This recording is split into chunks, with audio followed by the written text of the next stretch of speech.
প্রিয় প্রণয়িনী সিজন 2 লিখেছেন জান্নাত নুসরাত, পর্ব সংখ্যা 56। 5 বছর পর বড়সড় অডিটোরিয়াম জুড়ে পাখির ঝাঁকের মতো মানুষ বসে আছে। পরনের কাপড় বিভিন্ন ধরনের তাদের, সবাই এলিট পর্যায়ের লোক। আকাশটা আজ পরিষ্কার, নীল আকাশের বুকে সাদা মেঘ হাতছানি দিচ্ছে কখনো সখনো। যদিও নীল আকাশের বুকে সূর্যটা খারাপভাবে আলো ছড়াচ্ছে, তবুও সিলেটের আবহাওয়ার উপর ভরসা করা মুশকিল। প্রকৃতির নিয়ম ভেঙে শীতকালেও মেঘ ঝরে, বৃষ্টি পড়ে। প্রকৃতির মনোরম দৃশ্যটির বুক চিরে সামনের বিশাল স্টেজের উপর থেকে আকস্মিক গলা চিরে বেরিয়ে আসলো হোস্টের আনন্দদায়ক চিৎকার, হ্যালো, শুভ সন্ধ্যা আপনাদের সবাইকে। সম্মানিত অতিথিবৃন্দ, কর্পোরেট লিডার্স, উদ্যোক্তা ও প্রিয় উপস্থিত সবাইকে জানাই আন্তরিক শুভেচ্ছা ও আমার সালাম।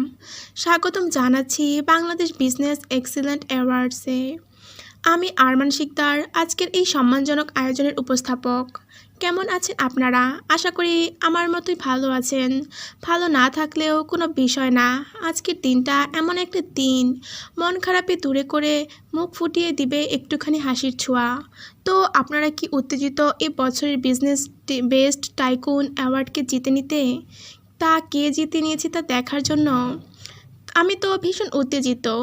ধারণা করুন তো কে কে এই সর্বসেরা অ্যাওয়ার্ডটা পেতে চলেছে।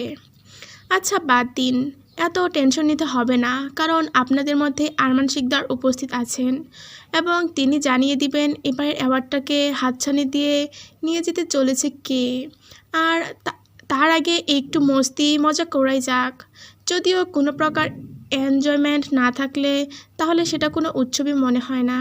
আরমান শিকদার একটু থামলো, বলল, তবে তার আগে আমরা ধন্যবাদ জানাবো যারা তাদের আইডিয়া, পরিশ্রম এবং সাহস দিয়ে বাংলাদেশের অর্থনীতিকে এগিয়ে নিয়ে যাচ্ছে। আয়োজনটি সম্ভবত হয়েছে বাংলাদেশ বিজনেস এক্সিলেন্ট অ্যাওয়ার্ডের উদ্যোগে এবং সহযোগিতায় রয়েছে মিডিয়া পার্টনার। তাদের প্রতি আমরা জানাই আন্তরিক কৃতজ্ঞতা। আরমান একবার সবার দিকে তাকিয়ে হাসলো। এখন আমি আমন্ত্রণ জানাচ্ছি আমাদের সম্মানিত প্রধান অতিথি মোহাম্মদ MS ওয়াহিদ সাহেবকে তার মূল্যবান বক্তব্য রাখার জন্য। আমরা করতালির মাধ্যমে স্বাগতম জানাই তাকে। MS ওয়াহিদ বক্তব্য দিলেন মঞ্চে দাঁড়িয়ে। এবছর তিনি কিভাবে এই ব্যবসার পেছনে খেটেছেন, কত কষ্টে পার করেছেন এসব পর্যায়ে তা তিনি বললেন। ওনার বক্তব্য শেষ হতেই আবারও করতালিতে মুখর হলো পুরো দর্শক সারি। অপেক্ষা আর না করিয়ে এবার আমরা প্রবেশ করছি আজকের সবচেয়ে প্রতীক্ষিত পর্বে, অ্যাওয়ার্ড প্রেজেন্টেশন সেগমেন্ট। করতালি বেয়ে উঠল আবারও। পেছনের স্ক্রিনে ভেসে উঠল 4 জনের মুখ। সেখানে 2টো মুখ নতুন আর 2টো মুখ গত 5 বছরের প্রতিবার দেখা গিয়েছিল এবং তাদের মধ্যে একজনই পেয়েছেন অ্যাওয়ার্ডটা। এবারের অ্যাওয়ার্ডটা কে নিয়ে যাবেন তা বলা মুশকিলই বটে। দর্শক সারিতে বসা কিছু মানুষ জানার জন্য উৎসুক কে নিয়ে যাচ্ছে এবারের অ্যাওয়ার্ডটা, কিন্তু কিছু মানুষের মুখে বিরক্তির ছাপ। হয়তো তারা জানে কে নিতে চলেছে এই অ্যাওয়ার্ড। আরমান বলতে শুরু করলো, মনোনয়ন পেয়েছেন সৈয়দা নুসরাত নাসির, সারাত মালহোত্রা, আসাদ আহমেদ খান, আয়দান চৌধুরী এবং নাটকীয় ভঙ্গিতে থেমে গেল সে। সময় নিল কিছুক্ষণের জন্য, অতঃপর অডিটোরিয়ামের পুরো নীরবতা ভেঙে ভেসে আসলো আরমান শিকদারের পরিষ্কার স্বর, this year best business award goes to Syed Nusrat Nasir. আরমানের কথা শেষ হতেই 2 হাতে করতালি বেয়ে উঠল দর্শক সারিতে। উল্লাসে ফেটে পড়লেন কিছু সংখ্যক মানুষ, কিন্তু যার নাম ধরে ডাকা হলো তাকে মঞ্চের আশেপাশে কোথাও দেখা গেল না। আরমান দীর্ঘশ্বাস ফেলল, বলল, গত 5 বছরে ওনাকে একবারও এই অনুষ্ঠানে দেখা যায়নি। এবারও দুঃখের সাথে বলতে হচ্ছে সৈয়দ চয়েজের CEO সৈয়দা নুসরাতের অনুপস্থিত। দেখতে দেখতে আমরা চলে এসেছি আজকের অনুষ্ঠানের শেষ প্রান্তে। আজকের এই মঞ্চে উপস্থিত আছেন দেশের সেরা ব্যবসায়ী এবং ইনভেস্টর। এটা সত্যি আমাদের জন্য গর্বের বিষয়। রিমোট চেপে টিভি বন্ধ করে দিল একটা হাত, ঠোঁট কামড়ে বন্ধ স্ক্রিনের দিকে তাকিয়ে রইল অনেকক্ষণ। আমি নুসরাত নাসির, যে এলিট পর্যায়ে এক ধর্নেটো পরিবারে জন্মগ্রহণ করেছি। আমি কখনো দেখিনি পৃথিবীর নিষ্ঠুরতা, খাবারের অভাব, কষ্ট কি তা।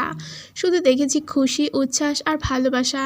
কলি থেকে ফুল ফোটার পর যেমন ফুল ঝরে পড়ে যায়, আমিও তেমন ঝরে পড়েছি এক সময়। দাদার কথা রাখতে গিয়ে আমার জীবন শেষ হয়ে অতল সমুদ্রের গভীরে পাড়ি দিয়েছে। আমি বুঝিনি আমার জীবনটা কিভাবে শেষ হচ্ছে, আমি ধ্বংস হচ্ছি কিভাবে। শুধু ভেবেছি নিজেকে নিয়ে ভাবতে হবে, নিজেকে প্রতিষ্ঠিত করতে হবে। সমাজের সামনে একজন ডিভোর্সি নারী কখনো মাথা উঁচু করে দাঁড়াতে পারেনি, আমি দাঁড়িয়েছি।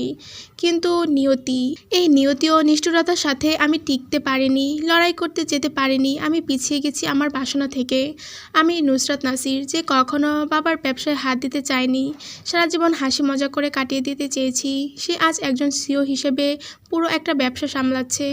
পৃথিবীর নিষ্ঠুরতা আমাকে দাবিয়ে দিতে চেয়েছিল, কিন্তু আমি তা হতে দেইনি। আবারও উঠে দাঁড়িয়েছি।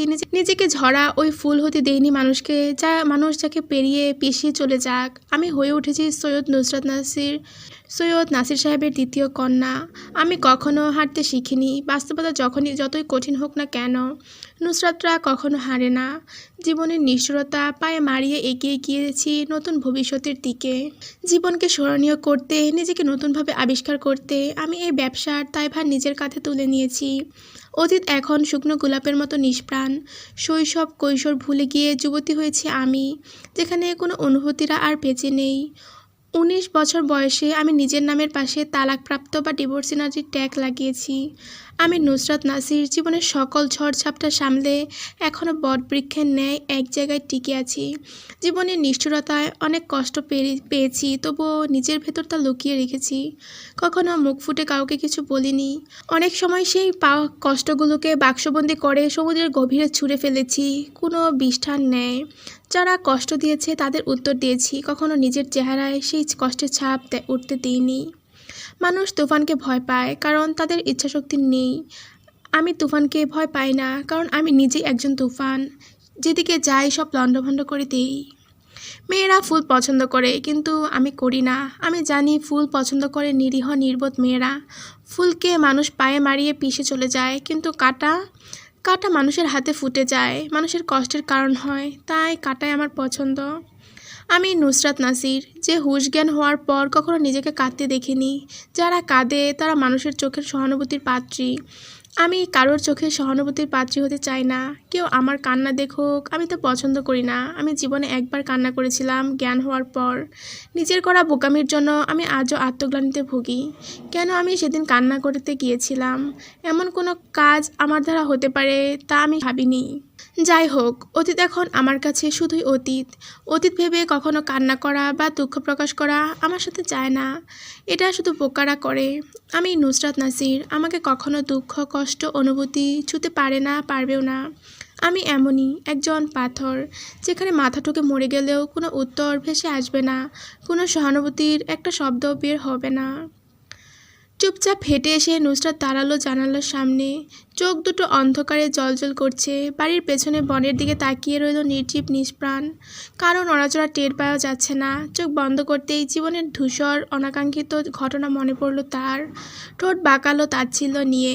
চোখ বন্ধ করে দাঁড়িয়ে থেকেই নিজেকে বলল, ভুলে যাও নুসরাত, ভুলে যাও। অতীত মনে করে কাঁদে বোকারা। তুমি বোকা নও, যা ফেলে এসেছো তার দিকে ফিরে তাকানো তোমার সাথে চায় না। আকাশের সূর্যটা খারাপভাবে রোদ ছড়াচ্ছে। মেঘগুলো হাতছানি দিচ্ছে চারিপাশে। নীল আকাশের গায়ে সাদা ছোপ ছোপ মেঘের প্রলেপ দেওয়া। বাতাসের সাথে ঝাপটা দিয়ে কলকাকলিতে গেয়ে যাচ্ছে গান পাখিরা। তাদের সুরের সাথে মিলিয়ে ভেতরের ঘর থেকে ভেসে আসে ইরহামের গানের সুর। গিটারের ঝনঝন শব্দ তুলে চিৎকার দিচ্ছে। আজকাল নিয়ম করে প্রতিদিন গান গায় ইরহাম। সে রকস্টার হবে। সোহেব সাহেব বা ইরহামের এমন পাগলা পানা দেখতে এসে একদিন বিরক্ত হয়ে এ বাড়িতে আসলেন। এসে ছেলেকে দেখে তিনি হার্ট অ্যাটাক করে ফেললেন ছোটোখাটো, নিজ মনেই। কাঁধ সমান চুল, লম্বা লম্বা দাড়ি গোঁফ, তার ভেতর থেকে উকি দিচ্ছে দুটো পুরো ঠোঁট। অবাক চোখে তাকিয়ে থাকলেন তিনি। কোনো ভণ্ডপীর মনে হচ্ছে তাকে দেখে। জিজ্ঞেস করলেন যখন, এই অবস্থা কেন তোমার? কি করছো তুমি? নিজের পীর হচ্ছ নাকি? উত্তর ছিল এমন, পীর হতে যাব কেন, আমি রকস্টার হব। রাগে ফেটে পড়লেন উত্তর শোনার পর ভদ্রলোক। রকস্টাররা এমন থাকে না কেন বলছো? প্রশ্নের বিপরীতে প্রশ্ন শুনে ভদ্রলোক গ্যাং করে উঠলেন। কিছুক্ষণ ছেলের আগাগোড়া জহুর করে দেখে বললেন, অফিসে জয়েন করছো কবে? ইরহাম তার দিকে তাকিয়ে প্রত্যুত্তর করল, জয়েন করব। হাসতে চাইলেন ভদ্রলোক, কিন্তু তার মন ক্ষুণ্ণ করে দিয়ে জিজ্ঞেস করল ইরহাম, কোন পদে? ভালো পদেই দেওয়া হবে। ইরহাম নির্লিপ্ত ভঙ্গিতে হাতের গিটারে আবারও টুংটাং শব্দ করে। তার উপর নিচে বিট হয়ে মনোরম এক সুর ভাসে, তারপর বন্ধ হয়। সে জানতে চায় বাবার কাছে কোন পদে বললে ভালো হয়। জেনারেল ম্যানেজার পদে। গালে হাত ঠেকায় সে, ভাবনাতীত কণ্ঠে শুধায়, নুসরাতের নিচের পদে? মাথা দুলালেন ভদ্রলোক। ইরহাম সোজা কোনো মারপ্যাচ ছাড়া কণ্ঠেই বলে উঠলেন, নুসরাতের নিচের পদে আমি কাজ করব না। ছেলেকে পরপর প্রশ্ন করেন ভদ্রলোক, কেন? তার উত্তর ছিল এমন, যেহেতু আমি নুসরাতের তুলনায় গণে গণে 17 দিনের বড়, তাই আমাকে বড় পদ দিতে হবে। সোহেব সাহেব দাঁতে দাঁত চাপলেন, কটমট করে উঠে বললেন, হারামজাদা। আঙুল তুলে দুদিকে নাড়ালো ইরহাম। আব্বু, হারামজাদা বলবে না, প্রেস্টিজে লেগে গেলে আর কোম্পানির ছায়াও মারাবো না। ভদ্রলোক নমনীয়তা আনলেন নাটকীয় ভঙ্গিতে। মহারাজ, আপনি কোন পদে বসতে চান দয়া করে বলবেন, আমি উপকৃত হব। ইরহাম মাথার নিচে হাত দিয়ে বসল। ভাব ভঙ্গিমা এমন, সিংহাসনে বসেছে সে, আর তার সাধারণ এক মন্ত্রী সোহেব সাহেব। বাবার দিকে চোখ দিল না। পুজ্র ভদ্রলোক চোখ দুটো লাল করে তাকে গিলে খাচ্ছেন। গলা খাকারি দিল। গম্ভীর্যের সহিত হাত নাড়িয়ে বলল, বোর্ড অফ ডিরেক্টর পদে দিলে তবেই আমি যাব। কথা শেষ হলো না, ধরাম করে পশ্চাৎ দেশে লাথি বসালেন ভদ্রলোক। রুর কণ্ঠে বললেন, বালের বজানো তুমি যে ডিরেক্টর পদে বসবে? ইরহাম বিগলিত হাসলো। লাথি খেয়ে তার হাসি বেড়েছে যেন আরেকটু। বলল, এই জন্যই তো বসছি না। নাজনীন বেগম ঠান্ডা বাড়িতে ইরহামের প্রতিদিনকার এই তাণ্ডবে বিরক্ত। দেখতে একে সন্ত্রাসের মতো দেখায়, তার উপর এই অবস্থা। আবারও গিটারে টুংটাং বাজাতেই নুসরাতের গলা শোনা গেল, Irham stop this fucking nonsense shit. দোতলা ড্রয়িং রুম থেকে ইরহামের গলার স্বর ভেসে এলো, যদি না করি I will kill you. Irham নিজের জায়গায় অটল থেকে বলল, আই ডিয়ার ইউ, দেখি আমাকে মারতো। ইরহামের কথা শেষ হলো না, ধূপধাপ পায়ে রুম থেকে বেরিয়ে গেল নুসরাত। সেলিনের কার্ডিগান জড়ানো তার গায়ে, হাঁটুর কাছে সামান্য ফাঁকা ওভারসাইজ জিন্স। চোখ উপরের দিকে তোলার আগেই ইরহাম বিড়বিড় করলো, কিরে নুসরাত? কথা শেষ হওয়ার আগেই 182 ওয়াটের একটা থাপ্পড় পড়লো তার গালে। চিৎকার করার সময়টুকু পেল না।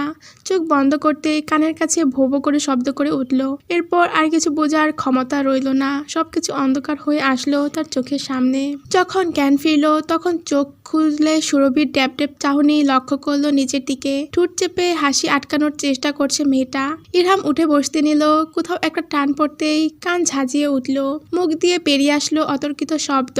সুরভি পাশ ঘেঁষে বসে দাড়ি গোঁফ আবৃত মুখটায় হাত বোলালো, মাথা এলিয়ে দিল আলসি ভঙ্গিতে। ইরহাম সুরভির হাতে, কবে বন্ধ করবে এই নাটক? ইরহাম নির্লিপ্ত স্বরে বলল, কিসের নাটক? মুখের গোঁফ দাড়ি বেড়েছে তোমার ইরহাম, কবে কাটবে? কাটবো। এই যে প্রতিদিন গিটার নিয়ে বাজখাই গলায় গান গাও, লাভ কি? লাভ আছে, কয়দিনের ভেতরেই আমি রকস্টার হয়ে যাব। এমন করছো কেন তুমি ইরহাম? ইরহাম সুরভির গালে ঠোঁট ছোঁয়ালো, কোমর চেপে ধরল শক্ত করে। শির দ্বারা বেয়ে বয়ে গেল শিরশিরে বাতাস। নড়ে চড়ে হাত ছড়াতে চাইল। ইরহাম চোখ পাকালো, নড়বে না, চুপচাপ বসে থাকো। সুরভি চুপটি করে বসে রইল। ইরহাম নিজের গালে হাত বুলিয়ে আর্তনাদ করল, কি ব্যথা! সুরভি নিরুদ্বেগ কণ্ঠে জিজ্ঞেস করলো, থাপ্পড় খেয়েছেন? মাথা তোলালো নির্লজ্জের মতো সে। হাসলো একটু, অতপর গোঁফ দাড়ির আড়ালে থাকা অধর ছোঁয়ালো আবারও মেয়েলি কালে। দাড়ির খোঁজা লাগতেই সুরভি কেঁকিয়ে উঠল। গালে হাত বুলিয়ে বলল, ব্যথা পাচ্ছি ইরহাম। ইরহাম ছেড়ে দিল তাকে। হাতের গিটারটা বগলদাবা করে নুসরাতের লক করা দরজার সামনে দাঁড়ালো। ব্যঙ্গ করে বাজখাই গলা ছেড়ে গাইল, কচু বনে হেগে গেল কালো কুকুরে। চেঁচানো স্বর এলো ভেতর থেকে, শাট আপ ইরহাম। মানা শুনল না ইরহাম, আবারও একই সুরে টেনে টেনে গাইল সে। ওপাশে রেগে ফেটে পড়ল নুসরাত। গল গল হাসি ঠোঁটে ঝুলিয়ে গিটারে বাজালো ঝনঝন করে। আবারও গাওয়ার জন্য মুখ খুলতেই ধরাম করে দরজা খুলে গেল। হাতে শিকারের বন্দুক নিয়ে দাঁড়িয়ে আছে নুসরাত। বন্দুক তার দিকে তাক করে রাখা, ট্রিগার চেপে রেখেছে সে। অন্তরাত্মা কেঁপে উঠল সেকেন্ডের ভেতর বেচারার। চোখ মুখ লাল করে গুনল, 1 2 3। অতপর এক দৌড়ে হাওয়ার সাথে মিলিয়ে গেল বাড়ির অভ্যন্তরে। সৈয়দ বাড়িতে হুলস্থুলু কাণ্ড ঘটছে, চারিদিকে রমরমে ভাব। সুরভি আজ রান্না করে পাঠিয়েছে। আহান এতদিন হোস্টেলে ছিল, বাড়ি ফিরছে বলে। বাড়ির মা চাচিরা তার ফিরে আসার খুশিতে উচ্ছ্বাস এতক্ষণ করলেও আহানকে দেখে তাদের মুখের অবস্থা রক্তশূন্য হয়ে আছে। আহানের নিজের ভেতরে নেই সেই উচ্ছ্বাস। কোনো এক কারণে মুখটা ভয়ঙ্কর রকমের গম্ভীর হয়ে আছে। 5 বছর আগ থেকেই তার এই ভাবগতি, আজ একটু বেশি। চেহারার আদল গম্ভীর, খাড়া নাকটার উপর আঘাতের চিহ্ন, সেখানে থেকে রক্ত বের হচ্ছে। ফিনফিনে শরীরে সাদা শার্টটা জায়গায় জায়গায় ফাটা, হাতের এক পাশ ছিঁড়ে গিয়ে ঝুলছে কোনো রকমে। সাধারণ সেন্টু গেঞ্জি পেঁচিয়ে থাকায় হাতের বাহু থেকে রক্ত বের হচ্ছে, তা স্পষ্ট লক্ষ্যমান। চুলের ভেতর জ্বালা করছে, হয়তো মাথাও ফেটে গেছে সংঘর্ষে। ক্যাম্পাসে আবারও ঝগড়া হয়েছে। 2 বছর ক্যাম্পাস থেকে যতবারই বাড়ি ফিরেছে সে, ততবারই নাক মুখ মাথা সব ফাটিয়ে ফিরেছে। বয়স বাড়ার সাথে সাথে আগের ছেলে মানুষটা কমে গেলেও ঝগড়ার একটা প্রেমও এসে গেছে। যে পরে মানুষের সাথে ঝগড়া করতে ঢুকে যায় সে। যখন জিজ্ঞেস করা হয়, তোমাকে এখানে তোমার ঠ্যাং ঢোকানোর কি অধিক প্রয়োজন ছিল?